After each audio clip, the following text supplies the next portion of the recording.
여러분들 이런 얘기 많이 들어보셨지 않겠습니까? 지푸라기도 잡는 심정이다. 지푸라기 이런 상황 지푸라기도 잡아야 되는 상황은 언제인가요? 굉장히 조급하거나 미급한 그런 상황에서 예를 들어서 본인이 떨어지는데 잡아야 될 것은 없는, 뭐 예를 들어서 지지할 수 있는 것들을 잡아야 되잖아요. 끊어지지 않는 것들을 잡아야 됩니다. 동아줄이라든가 썩은 동아줄 잡으면 바로 끊기잖아요. 지푸라기도 잡는다고 하더라도 별 의미가 없어요. 그래서 끊기지 않는 나무를 잡는다거나 아니면 그 구조물, 지지할 수 있는 그 구조물을 잡는다거나 아니면 나무 굵은 뿌리를 잡는 그런 방법을 택해야지 떨어지는 상황에서 떨어지지 않는 그 상황적인 변화를 만들 수가 있죠. 그런데 이 떨어지는 상황에서 지푸라기 잡는다. 정말 의미가 없는 그런 상황을 얘기를 하고 있습니다. 그런데 이런 지푸라기를 잡는다라고 하더라도 굉장히 의미가 없다라고 하는 것은 알지만 이를 잡아야 되는 순간들이 있어요. 자, 그것은 준비가 되지 않았을 때입니다. 자, 준비가 되지 않는 상황에서 조급함을 느낄 때 우리는 지푸라기를 잡는 것 같아요. 예를 들어 투자도 마찬가지인 것 같습니다. 자, 투자 같은 경우는 목적이 뚜렷하죠. 이익을 내기 위해서입니다. 돈을 투자를 해서 본인들이 투자했던 그 투자 내재적인 가치를 판단을 해서 이익적인 부분이 발생을 할 수 있는 그 물건이라든가 아니면 주식이라든가 이런 투자할 수 있는 항목들에 투자를 하고 이익을 내기 위해서예요. 자, 이익을 내기 위한 투자를 접근하는 게 사실입니다. 그러다 보니까 이 이익 때문에 우리는 투자 공부를 하지 않는 상태에서 투자를 고려를 하게 됩니다. 결국에는 모르는 상태에서 투자를 하는 케이스가 굉장히 많죠. 공부를 하고 투자를 해야 됨에도 불구하고 공부를 하지 않고 모르는 상태에서 투자를 한다 라는 측면이 있습니다. 자, 이런 모르는 상태에서 투자를 한다라고 하게 되면 집값이 올라간다 라면 그러면 상관이 없어요. 사실 올라간다고 해도 불안해지는 거는 마찬가지지만 이 떨어졌을 때에 모르는 상태에 투자를 한다라고 하게 되면 그 상황은 굉장히 급속도로 악화되는 게 사실입니다. 왜냐하면 이 공부를 한다라는 것은 그 물건들에 대한 내재 가치를 어느 정도 계산을 한다라는, 예를 들어서 본인이 생각했을 때 1억짜리 아파트, 지금은 그렇지만 이게 1억 5천 정도에 해당되는 가격으로 올라갈 거다라는 그런 분석적인 측면까지 더해진다라고 했을 때에 그 아파트가 잠깐 내려간다라고 하게 되더라도 이를 감내를 할 수가 있죠. 왜냐하면 이를 분석했기 때문에 이는 곧 1억 5천 정도 올라갈 거다라는 것을. 그런데 이게 1억인지 5천만 원인지 3천만 원인지 모르는 상태에서 1억짜리 아파트를 들어간다. 근데 그 아파트가 8천에 내린다 라는 그런 측면들은 다르겠죠. 일희일비할 수밖에 없다라는 것입니다. 자, 일희일비할 수밖에 없다. 그 아파트가 조금 더 내려가고 더 내려간다 라고 하게 되면 이 바닥이 모르는, 전혀 안 보이는 그런 상태에서 굉장히 스트레스를 받겠죠. 자, 이는 투자금이 많으면 많을수록 더 그 강도는 크게 느껴집니다. 그러다 보니까 이 모르는 상태에 투자를 한다. 굉장히 위험하다는 것이죠. 예를 들어서 이런 거예요. 자, 우리가 어두컴컴한 그런 어떠한 길을 가잖아요. 자, 그런 길을 간다라고 했을 때 시야가 확보가 잘 되지를 않죠. 다 보이지가 않습니다. 자, 클리어하지 않는 그 시야 때문에 굉장히 우리는 그런 길들을 지나갔을 때에 뭐가 나올지가 모른다는 측면에서 두려워지는 게 사실이죠. 그런데 반대적으로 낮에 그 길을 간다. 굉장히 다 시야가 확보가 되어 있고 뭐가 어디에 있는지에 대해서 다 보인다 라는 측면에서 같은 길을 간다고 하더라도 불안감을 느낄까요? 훨씬 덜 느끼겠죠. 시야가 확보가 되기 때문입니다. 자, 이 시야가 확보가 되고 안 되고의 차이는 공부를 하고 안 하고의 차이, 분석을 하고 안 하고의 차이. 분석을 하게 되면 이 시야를 어느 정도 확보를 할 수가 있기 때문에 이 투자적인 부분에 있어서 떨어진다고 하더라도 감내할 수가 있다는 거예요. 근데 떨어지는 그 집값들을 감내를 하지 못한다는 측면, 그 가치를 모른다는 측면이죠. 저는 이를 정확하게 기억하고 있는 게 한 1년 반 전에 우리 같은 파트의 한 부장님을 만났을 때였었습니다. 자, 그 부장님 같은 경우 지금 은퇴를 하셨거든요. 그 당시까지만 하더라도 자, 1년 정도 한 10개월 정도, 은퇴까지 10개월 정도가 남아있는 상태였어요. 자, 그분 같은 스타일이 좀 이랬습니다. 이제 우락부락하게 외형적인 부분을 갖추고 있으셨어요. 예를 들어서 굉장히 이제는 사람들이 오해를 많이 하시죠. 굉장히 과격하겠다. 과격하게 이제는 목소리도 그렇고 외형적인 부분에 있어서도 그런 과격함이 느껴졌기 때문에 성격도 좀 과격하지 않을까라는 생각을 하시는데 굉장히 더 과격하셨어요. 행동 역시도 마찬가지로. 그런 분이 굉장히 저랑은 좀 많이 친했었거든요. 직원이다 보니까 이제 여러 측면에 있어서 대화가 좀 통하는 그런 부분들이 있었어요. 그러다 보니 이런저런 얘기를 하고 있었죠. 은퇴가 몇 개월 정도 남아있는 상태가 아니다 보니까 이 노후 부분에 대해서 굉장히 생각을 많이 하시더라고요. 그리고 굉장히 열망이 강하셨습니다. 어떤 노후에 열망이 강했냐면 풍족한 노후를 준비를 하는 그 부분에 대해서 굉장히 관심이 많으셨어요. 굉장히 열망이 많으셨죠. 그런데 그런 노후를 준비하는 것에 대비를 해서 이 노력들은 굉장히 덜하고 있어요. 투자에 대해서 관심이 전혀 없으셨고요. 이 방향 부분, 어떤 식으로 이 풍족한 노후를 준비를 해야 되는 방향성이 굉장히 부족했던 게 그 부장님이셨습니다. 그러다 보니까 이 제가 부동산 투자를 하는 것을 알고 이 부분에 대해서 조언을 구하시더라고요. 뭐 투자 지역 같은 경우랑 그 투자금을 대비를 했을 때에 얼마만큼 월세가 나오는지에 대해서 말씀드린 적이 있습니다. 그러다 보니까 본인이 생각하는 풍족한 노후 생활을 하기 위한 월세 흐름을 만들기 위해서 10채 이상의 아파트를 다뤄야 된다라는 그 계산이 쓴다라는 것을 말씀을 드렸어요. 그러니까 여러 채를 사야지, 관리를 해야지 이 월세 흐름을 만들어 간다는 측면을 확인하신 거죠. 그러다 보니까 화들짝 놀라시면서 너무 골치 아파하시더라고요. 그러니까 너무 어렵게 생각하시죠. 관리. 그러니까 이때까지 아파트 같은 경우 전혀 관리를 해보시지 않으시는 분이다 보니까 더더욱더 이 관리한다는 측면에 있어서 굉장히 부담스러워 한다는 것을 느낄 수가 있었습니다.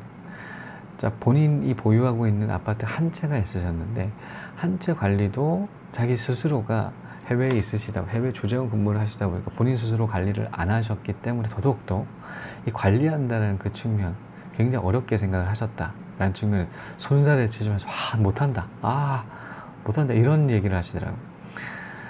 그런 얘기를 하시는 와중에 알고 보니 그 이후에 여러 가지 투자를 고려하시고 투자를 시작하셨어요. 어떤 투자를 하셨나?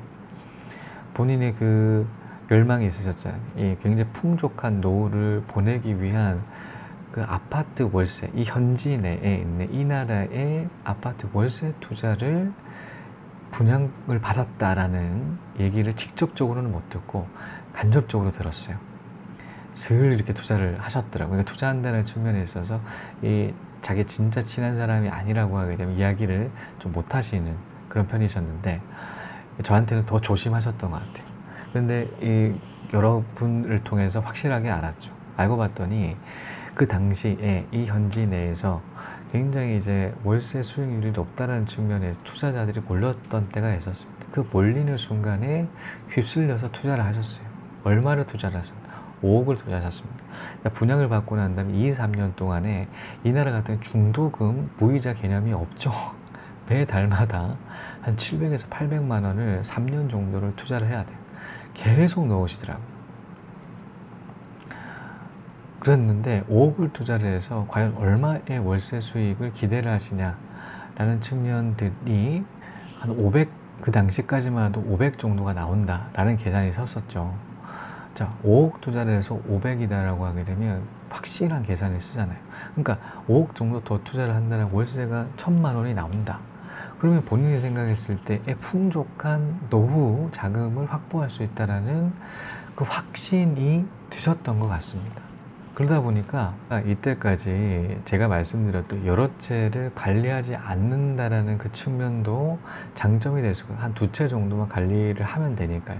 그리고 한 몇 번의 그런 노력들로, 한두 번의 노력들로 이제는 자신이 원하는 그 자금적인 흐름을 만들 수 있다는 측면 딱 떨어져서 투자를 하신 거예요. 그러니까 매달마다 한 700, 800 정도가 들어가다 보니까 굉장히 부담스럽다라는 그 느낌들을 저는 얼핏 그렇게 받을 수가 있었거든요. 그런다고 하더라도 이때까지 준비되지 않은 노화 부분을 커버를 할 수 있다는 측면이 굉장히 만족스러우셨던 것 같아요. 근데 굉장히 길게 남으셨죠. 이제는 그 준공까지는 시간이 꽤 많은 시간이 걸려 있는 상태였었는데, 사실 이런 투자 같은 경우는 굉장히 노력들이 많이 필요한 부분은 아닙니다. 그냥 분양을 받으면 됐었던 때가 있었죠. 분양을 받기만 하면 되는 그런 순간이었죠. 그러다 보니까 이 확정적이라는 그 수익, 월세 수익 같은 경우는 이런 돈적인 부분만 투자를 한다라고 하더라도 받을 수 있다는 그 희망 때문에 굉장히 사람들이 몰리고, 그 사람들이 몰리는 것만큼 주변에 또 다른 분양의 그 빌딩들이 생기기 시작을 했던 것이 있습니다. 그러다 보니까 물량적인 부분이 계속적으로 넘치기 시작을 했고, 확정적이라 생각했던 월세 부분은 계속적으로 떨어지기 시작했어요. 물량 터지게 되면 이 경쟁자가 많아지다 보니까 월세는 자연스럽게 조정이 될 수밖에 없죠. 그 조정되는 측면들이 수익률적인 부분의 기대 수익률이 굉장히 낮춰졌다라는 측면이 있죠. 자, 이처럼 노력을 덜하는 그런 투자 부분에 있어서 고수익이 난다라고 하게 되면 수많은 경쟁자들이 몰립니다. 그러니까 이때까지 블루오션이었다고 하더라도 금방 레드오션으로 바뀌는 것이죠. 본인의 노력을 더 추가를 하는 그 추가의 노력이 더 필요하다라는 측면, 노력을 많이 하는 것만, 예를 들어서 아까 그 부장 같은 10채 정도의 그 부동산을 관리하는 부분들이 부담스러워 하셨죠. 일반적인 많은 사람들도 마찬가지 그런 부담감에 대한 생각들로 시도하지 못한다는 측면이 있겠. 그러다 보니 이 수익률적인 부분은 그렇게 떨어지지가 않는다는, 그렇게 어렵다라고 생각했던 그 측면으로 가이드라인이 설정되기 때문에 일반인들이 쉽게 도전하지 못한다는. 근데 이 부장님이 투자하는 그 스킬 같은 경우는 돈만 있으면 투자를 할 수 있다는 측면들 때문에 수많은 경쟁자들이 몰려들 수가 있다는, 전 세계적으로 이 투자 수익률로 투자할 수 있다는 경쟁자들이 굉장히 많아야 된다는 측면이 수익률을 계속적으로 줄어들었다 측면이 있습니다. 결과적으로 그 부장 같은 경우는 실제로 이제 앞으로 한 1년 정도의 중도금을 납부를 해야 된다라는 측면도 남아있었기도 하고, 수익률적인 부분이 계속적으로 떨어진다는 측면들까지 더해지다 보니까 본인이 생각하는 그 투자금 대비 수익률이 안 나오니 이를 캔슬을 하셨어요. 그래서 캔슬했는데 분양금의 10%를 이제는 페널티로 지불하셨죠. 5천만 원을 날리셨다라. 자, 이처럼 조급함이 지푸라기라도 잡는 심정으로 투자했던 그 부분은 조급함을 불러왔고, 결국에는 투자의 결과 부분에 있어서 좋지 않은 그 결과를 낼 수 있음을 확인할 수가 있었습니다. 저는 이런 상황에서 추천드리고 싶은 것이 있어요. 자, 그것은 본인들의 경험을 기록하다라는 부분이 있습니다. 아까 저 부장님께서도 여러 채 관리하는 부분들에 있어서 굉장히 어려움을 토로를 하셨습니다. 어렵게 생각을 하셨죠. 그런데 그 어려운 부분을 디테일하게 본다면 본인이 경험하지 못했다는 측면이 있어요. 근데 이 경험적인 측면 같은 경우는 처음에는 누구나 다 어려워합니다. 사실 경험적인 부분에 있어서 경험을 하면 할수록 익숙해지는 여러 가지 경험들이 있지 않겠습니까? 그런 익숙해지는 그런 경험들이 이어졌을 때 그런 경험들이 이어졌을 때 익숙함으로 간다라는 측면이 있습니다. 그러니까 한 텀을 돌고 또 두 텀, 서텀 정도 돌았을 때의 익숙함으로 이어지는 케이스가 있거든요.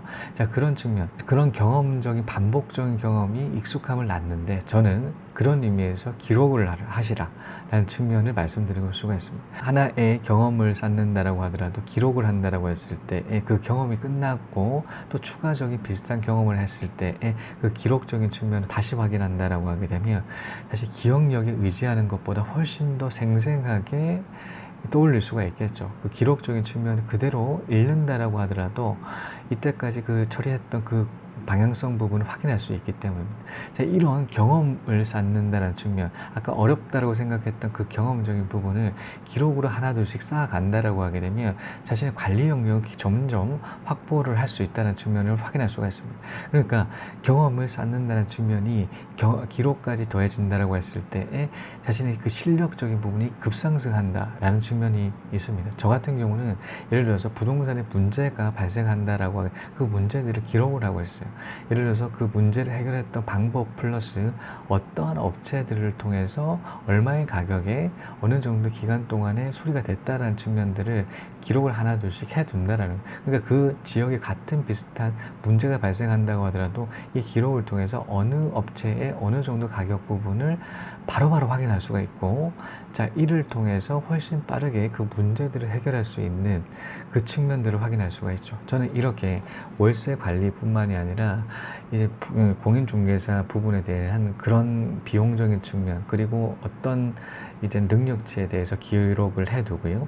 그리고 은행에 대한 자금적인 흐름적인 부분들까지 기록을 하고 있으며, 일단 세금적인, 부동산 세금적인 부분에 대한 추이까지 기록을 해두고 있어요. 그러다 보니까 어떤가요?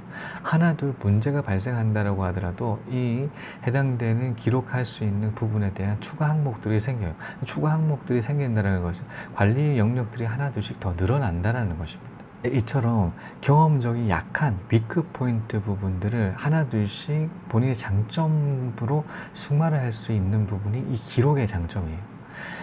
이때까지 어렵다라고 생각하는 그 부분 때문에 접근하지 못했던 그런 어려움들이 하나 둘씩 풀어가는 그 과정들 속에서 기록들이 쌓여간다는 것입니다. 그러면 어떤가요? 앞서도 말씀드렸듯이 하나의, 그러니까 한꺼번에 그 문제들은 해결하기가 굉장히 어렵죠. 그런데 건 바이 건으로 하나 둘씩 문제 해결하는 부분은 그렇게 어렵지 않은 것이 사실입니다. 그 어렵지 않은 그 문제들을 기록한다라고 했을 때의 그 문제 해결들은 앞으로 계속적으로 쌓인다는 측면이 있거든요. 자, 혹시나 이 방송 보시면서 지푸라기도 잡는 심정이신가요? 지푸라기 잡으시지 않으셔야 되는 사실들에 대해서 확인하셨지 않겠습니까? 사실 노력이 쌓인다라고 하게 되면 그 노력이 실력으로 이어진다. 결국에는 하나의 그 어렵다고 생각하는 문제들 역시도 마찬가지로 세분화시킨다라고 하게 되면 그렇게 어려운 문제 아니에요. 자, 이를 경험으로 기록을 통해서 하나 둘씩 관리 영역을 쌓는다라고 하게 되면 실력자, 그렇게 어렵지 않게 될 수 있다는 측면 확인하는 시간 가졌습니다. 열심히 한다는 것은, 대충 열심히 하는 것은 누구나 다 해요. 정말 이거 못하려면 죽는다, 이 생각을 하는 게 열심히 하는 거예요. 그래야 이루어질 수 있어요.